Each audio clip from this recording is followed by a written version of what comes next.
आपण पाहत आहोत अप्लाइड सायन्स 2 हा सब्जेक्ट.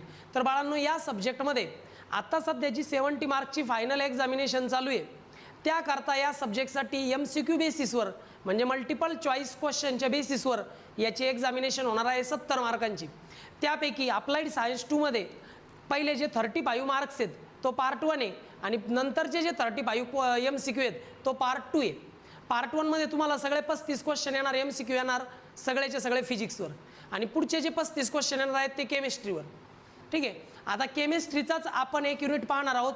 या अप्लाइड सायन्स 2 साठी आपण unit wise multiple choice question पाहत आहोत जे सगळ्यात इम्पॉर्टंट आहेत. यातूनच येण्याची शक्यता जवळपास 90% आहे. सो हेच MCQ व्यवस्थित करा. ठीक आहे. तर अप्लाइड सायन्स 2 साठी आपण पाहत आहोत unit wise very important MCQs for 70 marks final examination. ठीक आहे.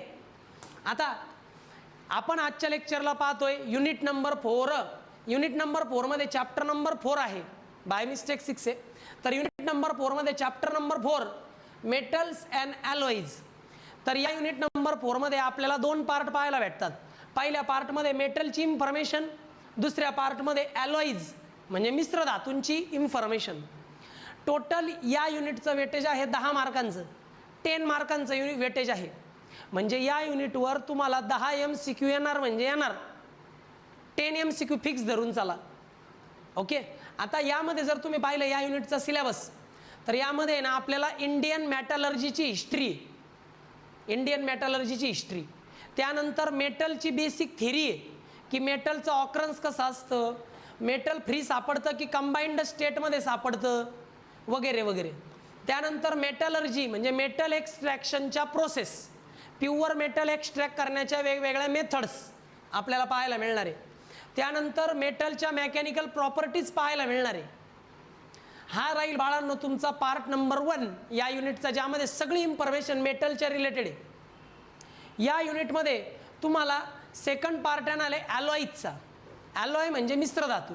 मग याच्यामध्ये ॲलॉय आपण का तयार करतो, what is the purpose to prepare the alloy, alloy prepare करण्याचं पर्पज काय, ॲलॉयचे वेगवेगळे टाईप्स कोणते, ते सगळं पाहायला भेटणार आहे. आणि वेगवेगळ्या ॲलॉयच्या प्रॉपर्टीज आपण पाहणार आहोत. अशा पद्धतीने पहिल्या पार्टमध्ये मेटल, दुसऱ्या पार्टमध्ये ॲलॉईज पाहायला मिळतात. पटकन स्क्रीनशॉट घ्या. युनिट नंबर 4चा हा सिलेबस आहे.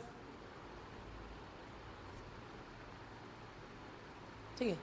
आता नेहमीप्रमाणे सांगितल्याप्रमाणे या व्हॉट्सअप ग्रुपवर तुम्हाला जॉईन करून ठेवायचं आहे, म्हणजे नेक्स्ट सेमिस्टरचे क्लासेस केव्हा सुरू होणार आहेत, फी स्ट्रक्चर काय, ते सगळं या व्हॉट्सअप ग्रुपवर तुम्हाला माहिती मिळणार आहे. आता व्हॉट्सअप ग्रुपवर जॉईन झाल्यानंतर भरपूर मुलांनी ऑलरेडी ॲडमिशन केलेत आणि भरपूर मुलं ॲडमिशन करू इच्छितात. ते फक्त प्रॉब्लेम एक येतो आहे की ॲडमिशन करताना प्रश्न येतो ॲडमिशन प्रोसेस काय. ॲडमिशन प्रोसेस एकदम सिम्पल आहे. जर तुम्ही डायरेक्टली प्ले स्टोअरमध्ये गेले आणि महालेज अकॅडमीचं म्हणजे आपल्या क्लासचं ॲप तुम्ही डाउनलोड केलं, लॉग इन केलं, तर तुम्हाला कुठलेही सब्जेक्ट तिथे दिसणार नाही आहेत. सब्जेक्ट तोपर्यंत व्हिजिबल होत नाही जोपर्यंत तुम्ही ॲडमिशन करत नाही. ॲडमिशन केलं की सगळे लेक्चर व्हिजिबल होतात. मग लेक्चर असतील, नोट्स असतील, सगळं काही तुम्हाला मिळतं. म्हणून ॲडमिशन करण्याची साधी सिंपल प्रोसेस आहे. पहिल्यांदा तुम्हाला फीज जमा करायची आहे. त्यासाठी तुम्ही माझ्या दिलेल्या कॉन्टॅक्ट नंबरवर कॉल करू शकता किंवा व्हॉट्सॲप मॅसेज करू शकता. एकदा तुम्ही त्या ठिकाणी फीज जमा केली, ॲडमिशन कन्फर्म केलं की लगेच तुम्हाला त्या महालेज अकॅडमीच्या ॲप्लिकेशनवर सगळे लेक्चर व्हिजिबल व्हायला लागतात. ठीक आहे. पण या व्यतिरिक्त जर काही डाऊट येत असेल तर तुम्ही मला नक्की कॉल करून विचारू शकता. ओके. चला आपण परत आपल्या युनिटकडे येऊयात. तर युनिट नंबर 4चे पाहणार आहोत 50 most very important multiple choice question for unit number 4 metals and alloys. 50 सगळ्यात महत्त्वाचे VIMP MCQ पाहणार आहोत आपण या युनिटचे, जे सगळ्यात इम्पॉर्टंट आहे. चला MCQ number 1, ancient Indian metallurgy is famous for. आता जुन्या काळात जी आता बघा, मेटलचा वापर आपण आत्तापासून करतोय असं नाही. मेटलचा वापर आपले पूर्वज खूप आधीच्या काळापासून करतात. मेटलच्या मदतीने खूप सारे स्ट्रक्चर आपल्याला पाहायला भेटतात की खूप साऱ्या स्ट्रक्चरचं कन्स्ट्रक्शन केलं, त्यामध्ये मेटलचा वापर केला गेलेला आहे. म्हणजेच इंडियन मेटलर्जी खूप अगोदरपासून यूज केली जाते. भारतामध्ये मेटल्स धातू हे खूप आधीच्या काळापासून वापरले जातात, खूप आधीच्या काळापासून वापरले जातात हे धातू. ओके. बरं, आणि ती कशासाठी फेमस होती बरं इंडियन मेटलर्जी, तर यासाठी होती रस्ट रेजिस्टन्स आयर्न पिलर. तुम्ही जर काही जुने स्ट्रक्चर पाहिले, जुने कन्स्ट्रक्शन, तर त्यात तुम्हाला लोखंडाचे मोठमोठे पिलर पाहायला भेटतात, लोखंडाचे मोठमोठे कॉलम पाहायला भेटतात. आता हे जे कॉलम आहेत हे रस्ट रेजिस्टंट आहे. थोडक्यात काय, तर हे कॉलम अजूनही गंजलेले नाहीत. मग आश्चर्य आहे की इतक्या दिवस झाले तरी ते कॉलम गंजले का नाहीत. हीच इंडियन मेटलर्जीची टेक्निक आहे. ही यासाठीच इंडियन मेटलर्जी फेमस होती की बाबा आयर्न पिलर लवकर गंजत नाहीत. रस्ट रेजिस्टंट आयर्न पिलर हे सगळ्यात मोठी क्वालिटी आहे, फेमस आहे यासाठी Indian metallurgy, rust resistance iron pillar. ठीक आहे. त्यानंतर बाळांनो MCQ number 2, the iron pillar is located at. बरं, आयर्न पिलर कुठं लोकेट आहे? आयर्न पिलर लोकेटेड आहे दिल्लीमध्ये. तुम्हाला दिल्लीमध्ये आयर्न पिलर पाहायला भेटतात. असे आयर्न पिलर जे अजूनही गंजलेले नाही आहेत, हजारो वर्षांपासून ते आहे तसेच आहेत, त्यांची स्ट्रेंथ कुठेही कमी झालेली नाही आहे, दिल्लीमध्ये येतं. A naturally occurring substance containing metal is called as mineral. एक नॅचरली ऑकरिंग सबस्टन्स आहे, निसर्गतः सापडणारा असा पदार्थ की ज्याच्यामध्ये मेटल असतो, निसर्गतः सापडणारा असा सबस्टन्स की ज्याच्यामध्ये मेटल असतो, त्याला म्हणतात mineral. Naturally occurring substance containing metals, त्याला मिनरल म्हणतात. ऑप्शन सी बघून घ्या. आज मी सांगितल्याप्रमाणे बाळांनो, आयर्न पिलर हे दिल्लीमध्ये लोकेटेड आहेत, दिल्लीमध्ये पाहायला मिळतात आयर्न पिलर. आणि नॅचरली ऑकरिंग सबस्टन्स ज्यामध्ये मेटल असतो त्याला मिनरल्स म्हणतात. ओके. त्यानंतर येतं बाळांनो ॲन ओवर. ओवर म्हणजे काय? ओवर म्हणजे mineral from which metal can be extracted. म्हणजे असा मिनरल ज्यापासून आपण प्युअर मेटल एक्स्ट्रॅक्ट करतो, असा मिनरल ज्यामधून आपण प्युअर मेटल एक्स्ट्रॅक्ट करतो, बाहेर काढतो प्युअर मेटलला मिनरलमधून, त्या मिनरलला म्हणतात ओवर. ओवर म्हणजे खनिज. हे एक असं मिनरल आहे ज्याच्यातून प्युअर मेटल एक्स्ट्रॅक्ट केला जातो, त्या मिनरलला म्हणतात ore. Option B. Unwanted impurities present in ore are called as. आता त्या ओव्हरमध्ये ज्या अनवॉन्टेड इम्प्युरिटीज आहे, पहा ओव्हर म्हणजे काय, मेटल पण आहे आणि त्याच्यामध्ये इम्प्युरिटीज पण आहे. आपण प्युअर मेटल एक्स्ट्रॅक्ट केला, ठीक आहे, प्युअर मेटल एक्स्ट्रॅक्ट केल्यावर खाली काय राहिलं, इम्प्युरिटीज. त्या इम्प्युरिटीजला म्हणतात गँग्यू. काय म्हणतात? गँग्यू.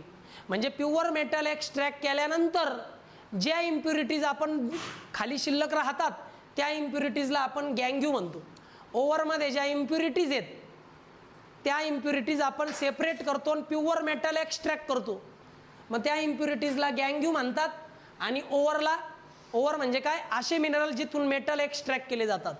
ओव्हर म्हणजे असे मिनरल जिथून आपण प्युअर मेटल एक्स्ट्रॅक्ट करतो त्याला म्हणतात ओव्हर. आणि अनवॉन्टेड इम्प्युरिटी ज्या ओव्हरमध्ये असतात त्या इम्प्युरिटीजला म्हणतात गँग्यू. येतं बरं का एक्झामला. पुढे येतं flux. Flux is added during metallurgy. तुम्हाला माहिती आहे फ्लक्स आपण ॲड करतो मेटलर्जीच्या प्रोसेसमध्ये. कशा करता ॲड करतो? फ्लक्स म्हणजे एक प्रकारचं केमिकल आहे. पहा तुमच्याजवळ समजा ओव्हर आहे, दिस इज ओव्हर.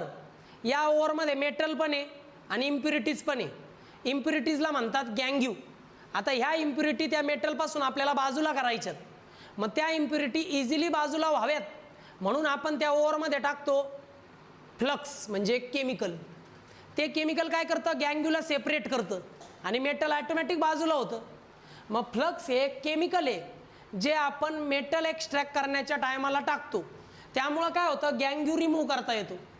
मग ऑप्शन बी, गँग्यू रिमूव्ह करण्याकरता फ्लक्स टाकतात. मग फ्लक्स म्हणजे एक केमिकल आहे ज्याच्यामुळे इम्प्युरिटीज म्हणजेच गँग्यू रिमूव्ह करू शकतो आपण प्युअर मेटलपासून वेगळं. काय डाऊट? कळतंय ना फ्लक्स गँग्यू? पुढं the product formed by the reaction of flux and गँग्यू. फ्लक्स आणि गँग्यू यांची रिॲक्शन झाली, फ्लक्स आणि गँग्यू यांची रिॲक्शन झाली आणि त्यापासून जो प्रोडक्ट तयार होतो, फ्लक्स आणि गँग्यूपासून जो रिॲक्शन तयार होतो, फ्लक्स आणि गँग्यू, फ्लक्स हा एक केमिकल एजंट आहे म्हणजे केमिकल आहे, तर फ्लक्स हा केमिकल आणि असलेली इम्प्युरिटी म्हणजे गँग्यू.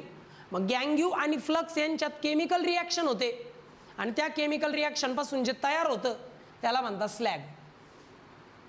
कळलं का स्लॅग काय? मग स्लॅग म्हणजे काय, फ्लक्स आणि गँग्यू यांच्या केमिकल रिॲक्शनपासून तयार होतो त्या प्रोडक्टला म्हणतात स्लॅग. काय डाऊट आहे? कन्सेप्ट कळतात आहे का? Very good. Extraction of metal from overs is called as. आता ओव्हरमध्ये इम्प्युरिटीज आहेत, मेटल्स आहेत. ओव्हरपासून मेटल एक्स्ट्रॅक्ट करण्याची जी काही प्रोसेस आहे त्याला म्हणतात मेटलर्जी. समजा हा ओव्हर आहे, ह्या ओव्हरमध्ये इम्प्युरिटी आहे, मेटल आहे. मग ह्या ओव्हरमधून प्युअर मेटल एक्स्ट्रॅक्ट करण्याची जी प्रोसेस आहे त्याला मेटलर्जी म्हणतात. मग मेटलर्जीमध्ये प्युअर मेटल सेपरेट केला जातो, प्युअर मेटल एक्स्ट्रॅक्ट केला जातो आणि इम्प्युरिटी बाजूला काढल्या जातात. या प्रोसेसला मेटलर्जी म्हणतात. पुढं hydraulic washing is based on the difference in. आता हायड्रॉलिक वॉशिंग हे कोणत्या डिफरन्सवर बेसिस आहे? डेन्सिटीवर. हायड्रॉलिक वॉशिंग हे कशावर डिपेंड आहे? तर हायड्रॉलिक वॉशिंग हे त्या मेटलच्या डेन्सिटीवर डिपेंड आहे. हायड्रॉलिक वॉशिंग म्हणजे पाण्याने धुणे. कुठल्या मेटलला आपण पाण्याने धुवू शकतो हे कशावर डिपेंड करतं? डेन्सिटीवर, की त्या मेटलची डेन्सिटी किती आहे. मग हायड्रॉलिक वॉशिंग डिपेंड आहे डेन्सिटी ऑफ द मेटल. आणि एक्स्ट्रॅक्शन ऑफ प्युअर मेटल कसली प्रोसेस आहे? मेटलर्जीची प्रोसेस आहे. का डाऊट? पुढं froth flotation process is mainly used for. Froth flotation process आपण कशा करता वापरतो? तर फ्रॉथ फ्लोटेशन प्रोसेस आपण वापरतो सल्फाईड ओव्हर्स करता. म्हणजे जे सल्फाईड ओव्हर असतात त्या सल्फाईड ओव्हरमधून इम्प्युरिटी रिमूव्ह करण्याकरता फ्रॉथ फ्लोटेशन मेथड वापरतात. फ्रॉथ फ्लोटेशन मेथडमध्ये सल्फाईड ओव्हर्समधून प्युअर मेटल एक्स्ट्रॅक्ट केला जातो, इम्प्युरिटी बाजूला केल्या जातात. मग फ्रॉथ फ्लोटेशन मेथडमध्ये आपण सल्फाईड ओव्हर्स वापरतो आणि मग प्युअर मेटलला एक्स्ट्रॅक्ट करतो. सल्फाईड ओव्हर्स फ्रॉथ फ्लोटेशन मेथडवर वापरतात. Electromagnetic separation is based on. Electromagnetic separation कशावर डिपेंड आहे? आता मॅग्नेटिक सेपरेशन आहे म्हणजे मॅग्नेटवर डिपेंड आहे, magnetic properties. Electromagnetic separation of गँग्यू अँड मेटल यांचं इलेक्ट्रोमॅग्नेटिक सेपरेशन हे डिपेंड करतं त्या मेटलच्या मॅग्नेटिक प्रॉपर्टीवर. मेटलकडे जर मॅग्नेटिक प्रॉपर्टी असतील तर तुम्ही इलेक्ट्रोमॅग्नेटिक सेपरेशनच्या मदतीने मेटल आणि गँग्यू वेगळा करू शकता. नसतील तर ही मेथड तुम्ही वापरू शकत. म्हणजे मेटलमध्ये काय पाहिजे? मॅग्नेटिक प्रॉपर्टीज पाहिजे. तर या प्रोसेसने तुम्ही एक प्युअर मेटल एक्स्ट्रॅक्ट करू शकता. कळालं? मेटॅलिक प्रॉपर्टीज आणि सल्फाईडवर. पुढे येतं heating ore in absence of air is called as. आता तुम्ही हवा नसताना बघा, हवा नाही आहे त्यावेळी तुम्ही काय करताय? ओव्हरला हीट देताय. ओव्हरला हीट दिली बघा, एअरच्या ॲब्सेन्समध्ये ओव्हरला जर हीट दिली तर त्याला म्हणतात कॅल्सिनेशन. काय म्हणतात? कॅल्सिनेशन. Just 1 minute. जर तुम्ही एअरच्या ॲब्सेन्समध्ये म्हणजे हवा नसताना जर तुम्ही तुमच्या ओव्हरला हीट केलं, heating ore in absence of air, या प्रोसेसला म्हणतात calcination. Heating sulphide ore in presence of excess air. आता सल्फाईड ओव्हरला हीट करायचं पण in presence of air heat करायचं, याला म्हणतात बाळांनो रोस्टिंग. रोस्टिंगमध्ये काय केलं जातं? एक्सेस एअरच्या प्रेझेन्समध्ये सल्फाईड ओव्हरला हीट केलं जातं. मग एक्सेस एअरच्या प्रेझेन्समध्ये जर सल्फाईड ओव्हरला आपण हीट केलं तर त्याला म्हणतात रोस्टिंग. मग सल्फाईड ओव्हरला एअरच्या प्रेझेंट्समध्ये जर हीट केलं म्हणजे हवा जर प्रेझेंट आहे, हवा प्रेझेंट आहे मग तुम्ही हिटिंग करताय तर तिथं होतं रोस्टिंग. आणि जर तिथं एअर ॲब्सेंट आहे मग तुम्ही हीट करताय मग त्याला म्हणतात कॅल्सिनेशन. कळालं का? एअर जर ॲब्सेंट आहे तर ते कॅल्सिनेशन आहे, एअर जर प्रेझेंट आहे तर ते रोस्टिंग आहे. Roasting convert sulphide over into. तुम्हाला माहिती आहे रोस्टिंग केल्यामुळं काय होतं? जे सल्फाईडचे ओव्हर्स आहेत ते कन्वर्ट होतात ऑक्साईडमध्ये. सल्फाईड ओव्हरला जर आपण हीट केलं तर सल्फाईड ओव्हरचं कन्व्हर्जन होतं ऑक्साईड ओव्हर्समध्ये, ऑक्साईडमध्ये होतं. मग सल्फाईड ओव्हरचं कन्व्हर्जन ऑक्साईडमध्ये होतं जेव्हा आपण त्याला हीट देतो. मग सल्फाईड ओव्हरचं जर हिटिंग केलं तर त्या ठिकाणी ऑक्साईड्स तयार होत असतात. Reduction of metal oxide using carbon at high temperature. आता बघा, हाय टेम्परेचरवरती कार्बनच्या मदतीने मेटल ऑक्साईडचं जर रिडक्शन केलं तर त्याला म्हणतात स्मेल्टिंग. हाय टेम्परेचर कसं आहे, हाय टेम्परेचर आहे, कार्बनची तुम्ही मदत घेतलेली आहे, मग कार्बनच्या मदतीने हाय टेम्परेचर असताना मेटल ऑक्साईडचं जे तुम्ही रिडक्शन करता त्याला म्हणतात स्मेल्टिंग प्रोसेस. मग त्या ठिकाणी मेटलचं रिडक्शन करणं म्हणजे स्मेल्टिंग प्रोसेस. आणि सल्फाईड ओव्हरचं कन्व्हर्जन हीट देऊन करतो आपण ऑक्साईडमध्ये, आणि मेटल ऑक्साईडचं रिडक्शन करतो आपण, त्या प्रोसेसला म्हणतात स्मेल्टिंग. कळालं का रे स्मेल्टिंग आणि ऑक्साईडवर? स्क्रीनशॉट घेत चला. Aluminium powder is used in, aluminium powder आपण कुठं वापरतो, ॲल्युमिनोथर्मिक प्रोसेस. ज्या ठिकाणी ॲल्युमिनोथर्मिक प्रोसेस केली जाते, ज्या ठिकाणी ॲल्युमिनोथर्मिक प्रोसेस केली जाते त्या ठिकाणी ॲल्युमिनियमची पावडर वापरतात. ॲल्युमिनोथर्मिक प्रोसेस ज्या ठिकाणी केली जाते त्या ठिकाणी ॲल्युमिनोथर्मिक प्रोसेस वापरतात. ॲल्युमिनोथर्मिक प्रोसेस वापरतात बरं का त्या ठिकाणी. म्हणजे ॲल्युमिनोथर्मिक प्रोसेस करताना आपण ॲल्युमिनियमची पावडर वापरतो. Thermite welding is based on, thermite welding कशावर डिपेंड आहे, थर्माइट वेल्डिंग ही ॲल्युमिनोथर्मिक रिॲक्शनवर डिपेंड आहे. थर्माइट वेल्डिंग ही ॲल्युमिनोथर्मिक रिॲक्शनवर डिपेंड आहे, ॲल्युमिनोथर्मिक रिॲक्शनवर डिपेंड असलेली प्रोसेस आहे. Purification of metal by electrolysis, इलेक्ट्रोलायसिसच्या मदतीने जर आपण वॉटरला प्युरिफाय केलं तर त्याला म्हणतात electro refining. Purification of metal, मेटलला प्युरिफाय केलं, सॉरी, लक्षात ठेवा मेटलचं प्युरिफिकेशन करायचं with the help of electrolysis process. म्हणजे इलेक्ट्रोलायसिस प्रोसेसच्या मदतीने जर आपण मेटल प्युरिफाय केलं तर त्याला म्हणतात बाळांनो इलेक्ट्रो रिफायनिंग. म्हणजे इलेक्ट्रिसिटीच्या मदतीने केलेली रिफायनिंग. इलेक्ट्रिसिटीच्या मदतीने तो जो काही मेटल आहे त्याला प्युरिफाय केलं इलेक्ट्रोलायसिसच्या मदतीने, इलेक्ट्रिसिटीच्या मदतीने, त्याला म्हणतात इलेक्ट्रो रिफायनिंग. इलेक्ट्रो रिफायनिंगमध्ये आपण प्युअर मेटल एक्स्ट्रॅक्ट करतो by using electrolysis, electro refining. Polling process, polling process is commonly used on refining. आता पोलिंग प्रोसेस आपण रिफायनिंग करताना वापरतो कॉमनली कोणाला, कॉपरला. म्हणजे प्युअर कॉपर जर एक्स्ट्रॅक्ट करायचं आहे, प्युअर कॉपर जर एक्स्ट्रॅक्ट करायचं असेल तर त्या ठिकाणी आपण काय करतो, पोलिंग प्रोसेस वापरतो. पोलिंग प्रोसेस वापरतो कॉपरला एक्स्ट्रॅक्ट करायला. मेटलचं प्युरिफिकेशन करायला आपण इलेक्ट्रोलायसिस वापरलं तर त्याला इलेक्ट्रो रिफायनिंग म्हणतात. कळलं? Resistance to scratching is called as, स्क्रॅचिंगला केलेला रेजिस्टन्स म्हणजे टफनेस, हार्डनेस, सॉरी. म्हणजे एखाद्या गोष्टीवर आपण किती स्क्रॅच पाडण्याचा प्रयत्न केला तरी त्याच्यावर स्क्रॅच पडतच नाही, याचा अर्थ ती गोष्ट हार्ड आहे. मग हार्डनेस कळते आपल्याला. एखाद्या गोष्टीला जर आपण स्क्रॅच करून पाहिले तर त्या मेटलची हार्डनेस आपल्याला कळते, हार्डनेस. रेजिस्टन्स टू स्क्रॅचिंग म्हणजे hardness. Ability of metal to drawn into the wire, मेटलला जर आपण त्या ठिकाणी एक्स्ट्रॅक्ट केलं, मेटलला आपण असं ओढलं तर मेटल तुटत नाही, त्या मेटलची वायर तयार होते, वायर. याला म्हणतात डक्टिलिटी. मेटलची अशी प्रॉपर्टी की ज्याच्यामध्ये मेटलला आपण असं खेचलं, दोन्ही बाजूने असं पुल केलं का त्याची वायर तयार होते, त्याला म्हणतात डक्टिलिटी. काय डाऊट आहे बघा. अशा पद्धतीने तर मेटलची अशी ॲबिलिटी की ज्यापासून वायर तयार होते त्या प्रॉपर्टीला डक्टिलिटी म्हणतात. आणि स्क्रॅचिंगला रेजिस्ट करण्याची जी प्रॉपर्टी आहे त्याला हार्डनेस म्हणतात. ठीक आहे. त्यानंतर येतं बाळांनो पुढची प्रॉपर्टी. आता यामध्ये ability of metal to be hammered into the sheets, म्हणजे एखाद्या मेटलला आपण हॅमरिंग केलं, एखाद्या मेटलवर जर हातोडीचे घाव घातले तर त्या मेटलचे छोटे छोटे शीट्स तयार होतात, शीट्स. याला म्हणतात मेलिॲबिलिटी. म्हणजे मेटलच्या शीटवर जर हातोडीचे घाव घातले तर शीट्स तयार होतात, याला म्हणतात बाळांनो मेलिॲबिलिटी.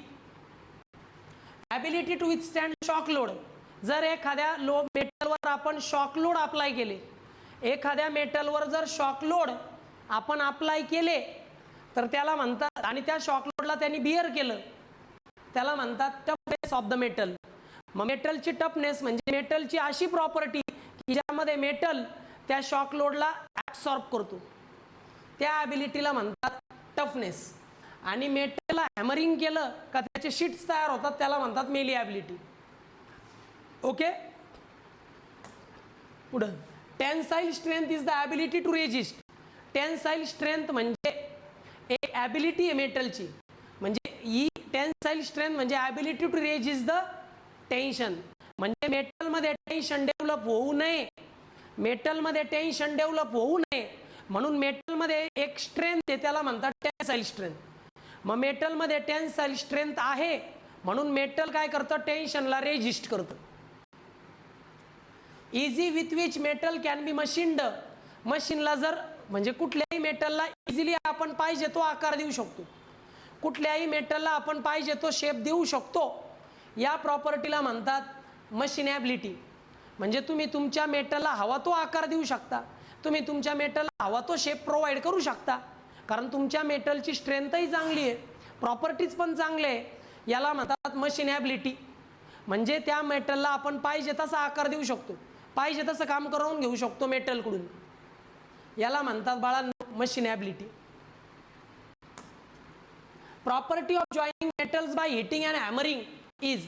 आता काय केलं, दोन मेटल घेतले, दोन मेटलला हॅमरिंग करून आपण जॉईन केलं किंवा दोन मेटलला हिट केली आणि मग जॉईन केलं, याला म्हणतात फॉर्जिंग. म्हणजे दोन मेटल आहेत, दोन मेटलला आहे ना मी हातोडीचे घाव घातले आणि मग त्यांच्यामध्ये जॉईंट मारला, किंवा मग त्या दोन मेटलला गरम केलं, हिट केलं, हिटिंग करून मग त्यांना जॉईंट दिला, तर याला म्हणतात बाळांनो फॉर्जिंग. या ॲबिलिटीला म्हणतात forging. Joining metal by using filler below the 450 degree Celsius is called as soldering.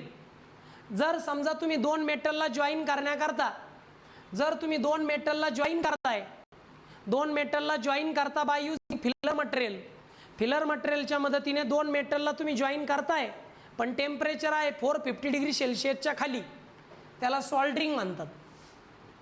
Temperature महत्त्वाचं बरं का, 450 डिग्री सेल्सिअसच्या खाली टेम्परेचर आहे आणि दोन मेटलला तुम्ही गरम करून त्या ठिकाणी जॉईन करताय, याला म्हणतात soldering. Joining metal using filler above 450 degree Celsius. आता तुम्हाला दोन मटेरियल जोडायचे, दोन मेटल जोडायचे, मेटलला जॉईंट करताना, मेटलला जॉईन करताना जर त्या ठिकाणी फिलर मटेरियल तुम्ही वापरलं पण टेम्परेचर 450 डिग्री सेल्सिअसच्या वर आहे, टेम्परेचर 450 डिग्री सेल्सिअसच्या वर आहे, तर त्या प्रोसेसला म्हणतात ब्रेझिंग. टेम्परेचर 450च्या खाली असेल तर येतं बरं का, टेम्परेचर 450च्या खाली आहे तर सॉल्डरिंग आहे, टेम्परेचर 450 डिग्री सेल्सिअसच्या वर आहे तर ते ब्रेझिंग आहे. कळालं brazing. Ability of molten metal to flow into the mould. आता एक वितळलेला मेटल आहे आणि त्या मेटलला आपण मोल्डमध्ये टाकलं, म्हणजे मोल्ड केलेल्या मेल्ट केलेला मेटल आहे, वितळवलेलं मेटलचं पाणी ते तुम्ही एका साच्यामध्ये टाकलं, म्हणजे मोल्डमध्ये टाकलं का त्या मोल्डचा जो शेप आहे तो शेप त्या मेटलला मिळतो. याला म्हणतात बाळांनो कास्टॅबिलिटी. म्हणजे त्या मेटलचं कास्टिंग केलं, मोल्ड आहे, तुम्ही तुमच्या मेटलला वितळवलं आणि मग त्या मोल्डमध्ये टाकलं तर मोल्डचा शेप मेटलला मिळतो की नाही, याला म्हणतात बाळांनो कास्टॅबिलिटी. ओके, बघा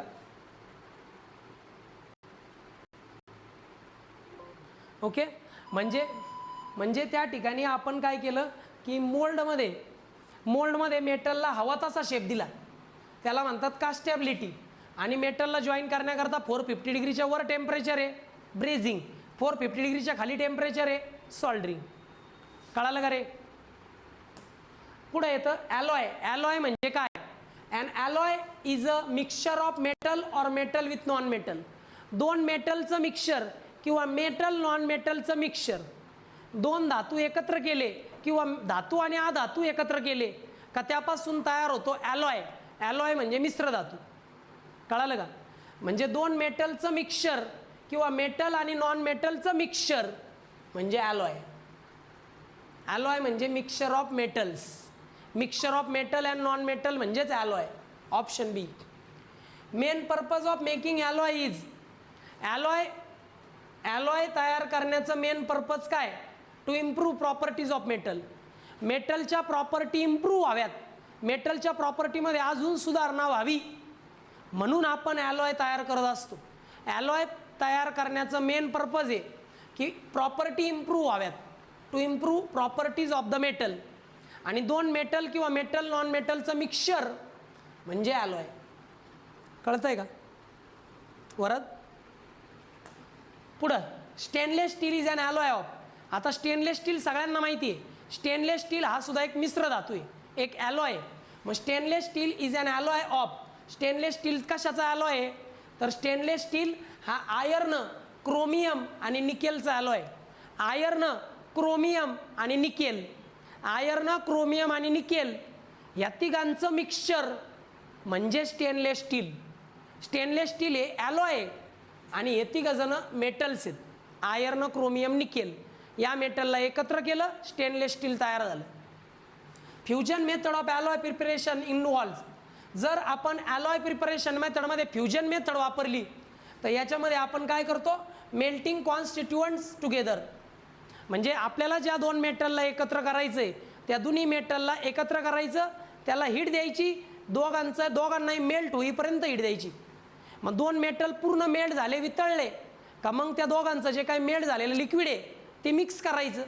मिक्स केलं का त्याला मोल्डमध्ये टाकायचं आणि हवा तो शेप तयार करून घ्यायचा. याला म्हणतात फ्युजन मेथड. म्हणजे हा एक मेटल, हा एक मेटल, या दोन्ही मेटलला मेल्ट करायचं. मेल्ट केलं की मेल्ट केल्यानंतर त्या दोघांना मिक्स करायचं, मग तयार होतो एक नवीन ॲलॉय, एक नवीन मिश्र धातू. याला म्हणतात fusion method. Melting constituent together. वेगवेगळे कॉन्स्टिट्युएंट एकत्रपणे वितळायचे आणि वितळवले का त्याला मिक्स करायचं, याला म्हणतात फ्युजन मेथड. हे लक्षात ठेवा. स्टेनलेस स्टीलमध्ये आयर्न, क्रोमियम, निकेल आहे बरं का. Alloys are broadly classified in two. ॲलॉयचे टाईप्स कोणते? तर ॲलॉय हे दोन प्रकारचे असतात, ferrous alloy, non ferrous alloy. काही ॲलॉय असे असतात ज्याच्यामध्ये आयर्न असतो. असा ॲलॉय ज्याच्यामध्ये आयर्न आहे त्याला म्हणतात फेरस ॲलॉय. आणि असा ॲलॉय ज्याच्यामध्ये आयर्न नाही त्याला म्हणतात नॉन फेरस ॲलॉय. फेरस ॲलॉयमध्ये आयर्न असतो, नॉन फेरस ॲलॉयमध्ये आयर्न नसतो. Ferrous alloy mainly contain. Ferrous ॲलॉयमध्ये मेनली कोण असतो? आयर्न. फेरस ॲलॉयमध्ये मेनली महत्त्वाचा जो कॉम्पोनंट आहे तो आहे आयर्न. फेरस ॲलॉयमध्ये आयर्न असतो. Low carbon steel contains carbon up to.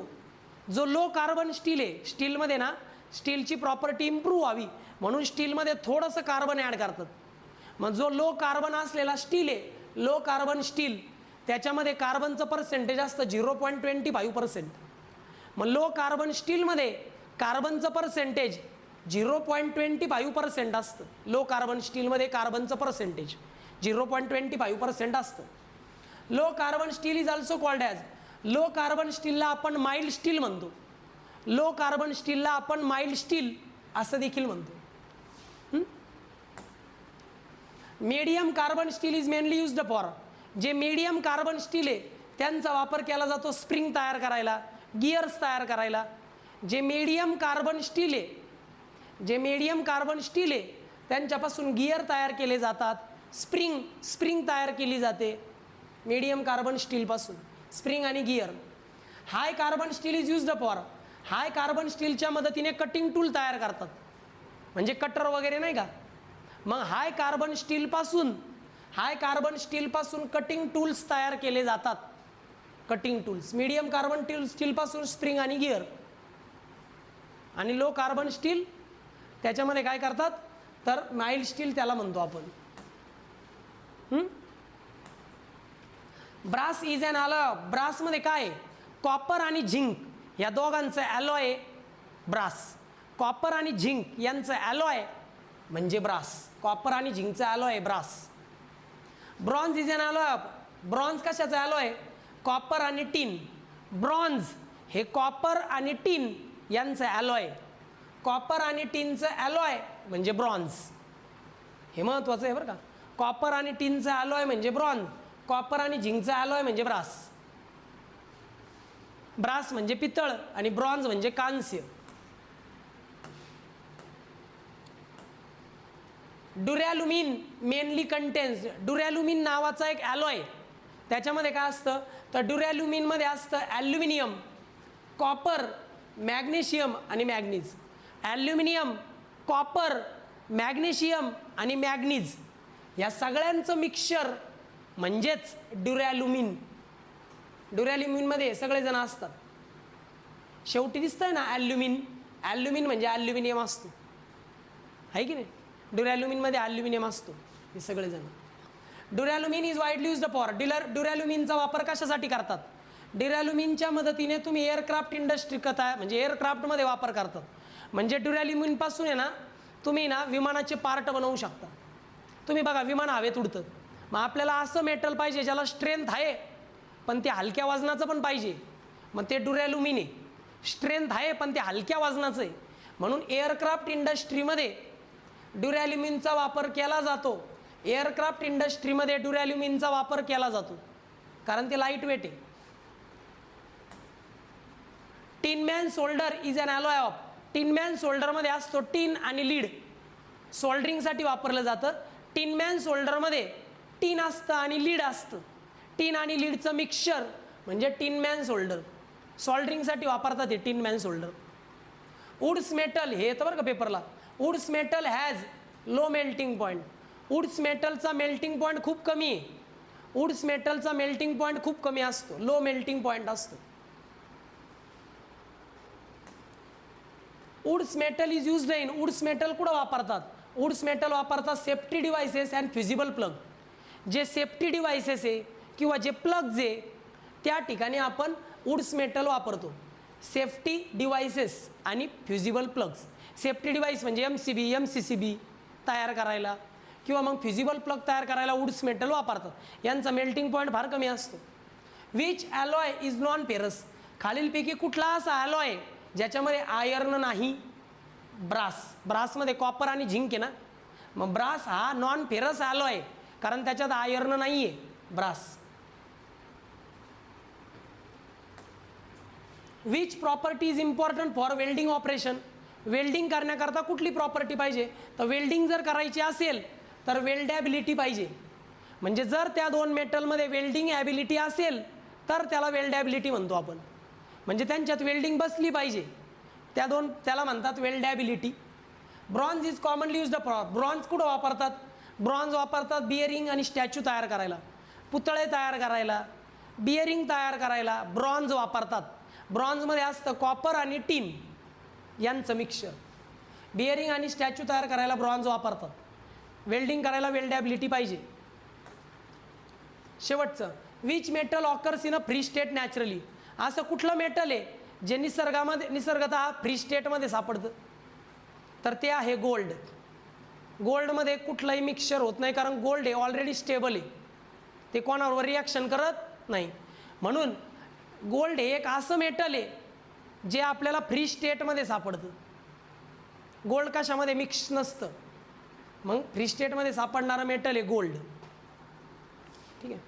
अशा पद्धतीने बाळांनो टोटल 50 इम्पॉर्टंट VIMP जे काही MCQ होते ते मी कव्हर केले युनिट नंबर 4 साठी.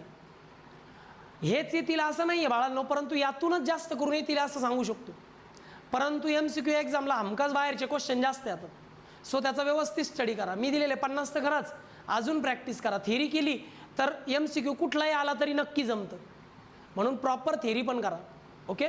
या ठिकाणी आज आपण थांबतोय, भेटूयात नेक्स्ट लेक्चरला. By students.